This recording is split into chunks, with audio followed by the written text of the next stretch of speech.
Hey church, hope you're doing well. I want to give you kind of another thought from our sermon this past Sunday and kind of an encouragement as we talked about doing some self-examination, re-examining the spiritual condition of our life. How's our faith? How's our walk with Jesus? What's working in our life? What's not working? And that's not always an easy process, but I want to kind of give you encouragement on that. And I wanted to do it from the porch today because one, it's just amazing outside. I saw a honeybee fly by. I've seen 2 flies, not crazy about that, but it's just a beautiful day. It feels like springtime out here. What a difference from the way things were a week ago.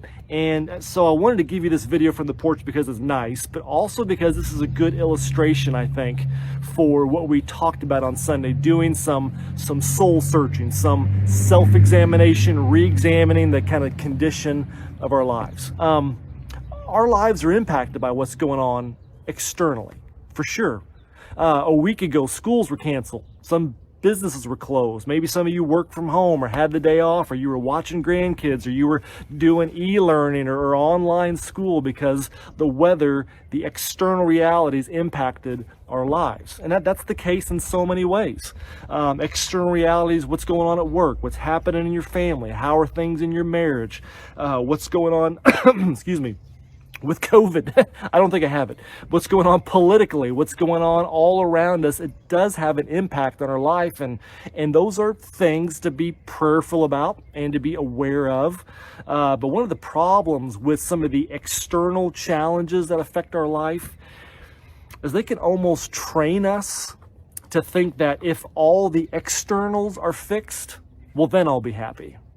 If everything around me in my life is going well, or at least the way I want it to, or think it should, well, then I'll have more peace, I'll have more joy, and I'll be a happier person. And again, the externals around us certainly matter. But what a guy named David says in Psalm 139, the last 2 verses there, while he acknowledges there's some externals that have a big impact on our life, David's also very aware that real happiness, real joy, real freedom comes when the internals are right. And so David prays, it's a prayer in verse 23 of Psalm 139, "Search me, O God, and know my heart. Test me and know my anxious thoughts." And then verse 24, he concludes the psalm with, "See if there's any offensive way in me, and lead me in the way everlasting." David knows what's going on internally is going to have a bigger impact on his life than what's going on externally. And so David prays asking God to look inside of his heart, open himself wide open so he can see what are the things that are good and what are the things that are problematic in his life. And prayerfully, he's asking God to root out those things, any offensive way, anything that's creating anxious thoughts or difficulties in his life. He wants all of that out so he can be free to follow God in a better way. And so the externals in our life have a huge impact.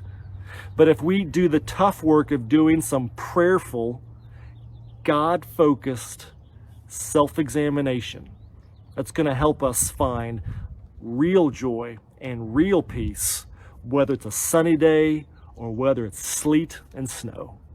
And so to do that self-examination, in a lot of ways, it's prayer and asking yourself lots of questions. What did I do well today? Where did I fall short? How did I honor God today? How did I grieve him? In what ways did I make God smile? What ways did I make God proud? Why did I react this way? Why do I think this way? Why do I do what I do?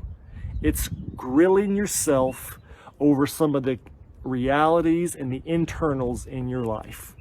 And it's doing it prayerfully. Self-examination, or to re-examine our lives, it's not always an enjoyable process. But we can do it knowing that God already knows everything about us anyway, and he still loves us. So if you spend some time taking a deep look inside your heart at what's good and what's broken. And you prayerfully give those to the Lord and invite the Lord into those broken places. You'll find healing, you'll find peace, and you will have joy no matter what's going on around you, in the sunshine or the snow.